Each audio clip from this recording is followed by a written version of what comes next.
ये है इटली, जो बहुत जल्द वर्ल्ड मैप से गायब होने वाला है। ये इटली का एक गांव है जहां कभी हजारों लोग रहते थे, मगर आज ये पूरा गांव वीरान पड़ा है। और इटली में इस जैसे 6000 और गांव हैं जो पिछले कुछ सालों से मुकम्मल वीरान हैं। इसी तरह ये 300 साल पुराना इटली का बहुत ही मशहूर कैंपचे स्कूल है, जहां से लाखों इटालियन बच्चों ने पढ़ा है, मगर आज इसी स्कूल में एक बच्चा भी नहीं है। इटली में टीचर्स को नौकरी से निकाला जा रहा है क्योंकि क्लासरूम्स में स्टूडेंट्स ही नहीं है। 2015 में इटली के हेल्थ मिनिस्टर ने खुद ये कहा था कि इटली एक डाइंग कंट्री है, और इसकी वजह यह है कि इटली में बच्चे ही पैदा नहीं हो रहे। इटली का टोटल फर्टिलिटी रेट पिछले 50 सालों में सबसे लोएस्ट है। प्रेडिक्शंस के मुताबिक इटली की पॉपुलेशन अगले कुछ सालों में बहुत ज्यादा गिरने वाली है। वो इटली जो अपनी बड़ी फैमिलीज की वजह से पूरे यूरोप में मशहूर था, आज इस पॉइंट पर है कि अगले कुछ सालों में वो इकोनॉमिक डार्क एज में एंटर हो जाएगा। इटली की रियल एस्टेट कोलैप्स कर जाएगी क्योंकि घर तो होंगे मगर उनमें रहने वाला कोई नहीं होगा। आर्मी में जाने के लिए यंग लोग ही नहीं होंगे। फैक्ट्रीज और इंडस्ट्रीज के लिए लेबर भी नहीं होगी। अगले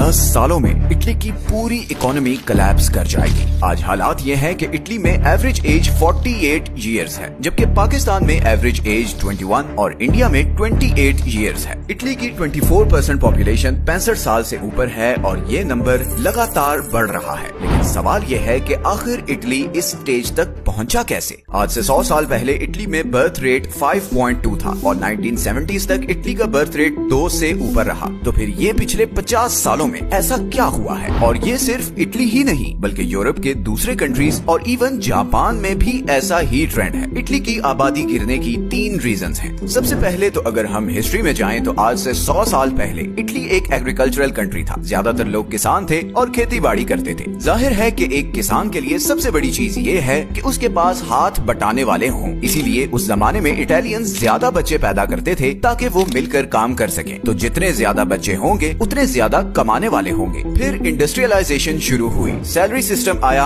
अब 2 बच्चे इतना कमा रहे थे जितना पहले 5 बच्चे कमाते थे। और फिर आखिर वर्ल्ड वॉर 2 के बाद जब इटली की रिकवरी हुई तो उसने सोशल वेलफेयर सिस्टम इंट्रोड्यूस करवाया। अब बच्चे पेरेंट्स की नहीं बल्कि स्टेट की रिस्पॉन्सिबिलिटी थे। उनकी एजुकेशन, हेल्थ सब कुछ स्टेट फंड करती थी। तो लोगों के पास अब ज्यादा बच्चे पैदा करने का कोई इंसेंटिव नहीं रह गया था। इसीलिए 1950s के बाद से इटली में बर्थ रेट गिरता गया और ये ऐसा ट्रेंड है जो सिर्फ इटली ही नहीं बल्कि पूरी दुनिया में देखने को मिला है। सिवाय अफ्रीका के पूरी दुनिया में 1980s के बाद से फर्टिलिटी रेट गिरता जा रहा है। अब अगर हम स्पेसिफिकली इटली की बात करें तो गवर्नमेंट की कुछ पॉलिसीज भी ऐसी हैं कि यंग लोग बच्चा पैदा करने से कतराते हैं। अब जैसे इटली में एक कॉन्सेप्ट है ब्लैंक रेजिग्नेशन, जो हर औरत को जॉब से पहले साइन करना होता है। ब्लैंक रेजिग्नेशन का मतलब ये है कि जैसे ही कोई भी फीमेल वर्कर प्रेग्नेंट होगी वो कंपनी किसी भी नोटिस या रीजन के बगैर उसे फायर कर सकती है। अब एक ऐसा कंट्री जहाँ की 41% औरतें जॉब करती हों, वहाँ पर जब ऐसी पॉलिसी होगी तो कौन औरत बच्चा पैदा करेगी? यही वजह है कि इटालियन फैमिलीज जॉब की वजह से शादी और बच्चे डिले करती हैं। एक और दूसरी बड़ी वजह यह है कि इटली में बाकी यूरोप की तरह चाइल्ड बर्थ नेशनैलिटी नहीं है। मतलब ये कि अगर आप इमिग्रेंट हैं और नॉन इटालियन हैं और आपका बच्चा इटली में पैदा हो तो उसे फौरन इटालियन नेशनैलिटी नहीं मिलेगी। अब जैसे अमेरिका और बाकी यूरोपियन कंट्रीज में तो आपका बच्चा ऑटोमेटिकली नेशनल बन जाता है, इटली में ऐसा कोई चक्कर नहीं। और यही वजह है कि इटली में रहने वाले इमिग्रेंट्स थोड़ा अरसा वहाँ गुजारने के बाद नॉर्दर्न यूरोप की तरफ मूव कर जाते हैं। अब ऐसा कंट्री जहाँ पर पहले ही यंग जनरेशन की कमी है, वहाँ ऐसे लॉज सिचुएशन को मजीद खराब कर रहे हैं। गो के अब इटालियन गवर्नमेंट इन लॉज को रिवाइज करने का सोच रही है, क्योंकि जो सिचुएशन चल रही है, अगर इमिग्रेंट्स भी जाते रहे तो इटली में काम करने वाला कोई रहेगा ही नहीं। वहाँ पर सिर्फ रिटायर्ड लोग होंगे जिनका पेंशन जनरेट करने के लिए कोई यंग लोग नहीं होंगे। और इसी तरह इटली का हेल्थ सेक्टर भी ओवरबर्डन्ड हो जाएगा, क्योंकि इतने बूढ़े लोगों की देखभाल के लिए डॉक्टर्स और नर्सेज भी